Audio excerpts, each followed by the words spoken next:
परमात्मा और किसान। एक बार एक किसान परमात्मा से नाराज हो गया। कभी बाढ़ आ जाए, कभी सूखा पड़ जाए, कभी धूप बहुत तेज हो जाए तो कभी ओले पड़ जाए। हर बार कुछ ना कुछ कारण से उसकी फसल थोड़ी खराब हो जाया करती। एक दिन बड़ा तंग आकर उसने परमात्मा से कहा, देखिए प्रभु, आप परमात्मा है, लेकिन लगता है आपको खेती बाड़ी की ज़्यादा जानकारी नहीं है।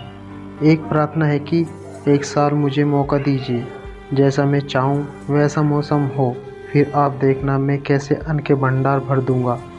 परमात्मा मुस्कुराए और कहा, ठीक है, जैसा तुम कहोगे वैसा ही मौसम दूंगा, मैं दखल नहीं करूंगा।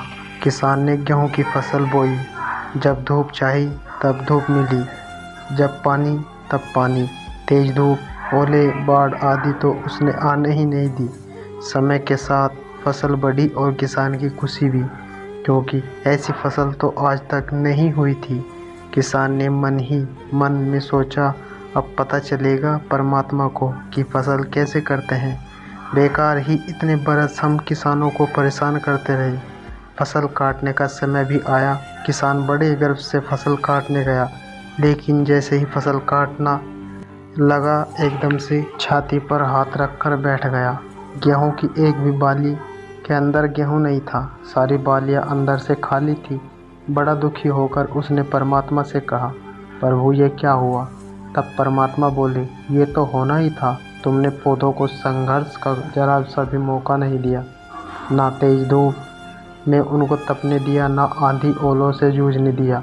उनको किसी प्रकार की चुनौती का एहसास जरा भी नहीं होने दिया, इसलिए सब पौधे खोखले रह गए।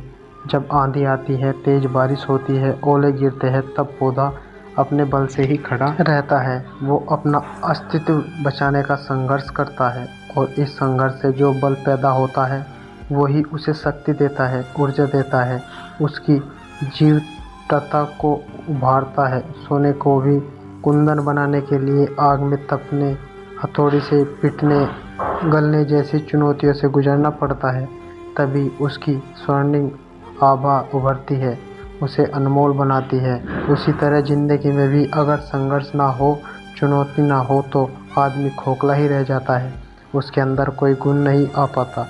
ये चुनौतियाँ ही जो आदमी रूपी तलवार को धार देती है, उसे सशक्त और प्रखर बनाती है। अगर प्रतिभाशाली बनना है तो चुनौतियों तो स्वीकार करनी ही पड़ेगी, अन्यथा हम खोखले ही रह जाएंगे। अगर ज़िंदगी में प्रखर बनना है, प्रतिभाशाली बनना है, तो संघर्ष और चुनौतियों का सामना तो करना ही पड़ेगा। दोस्तों, ये कहानी आपको अच्छी लगी तो लाइक और सब्सक्राइब करना ना भूलें। धन्यवाद।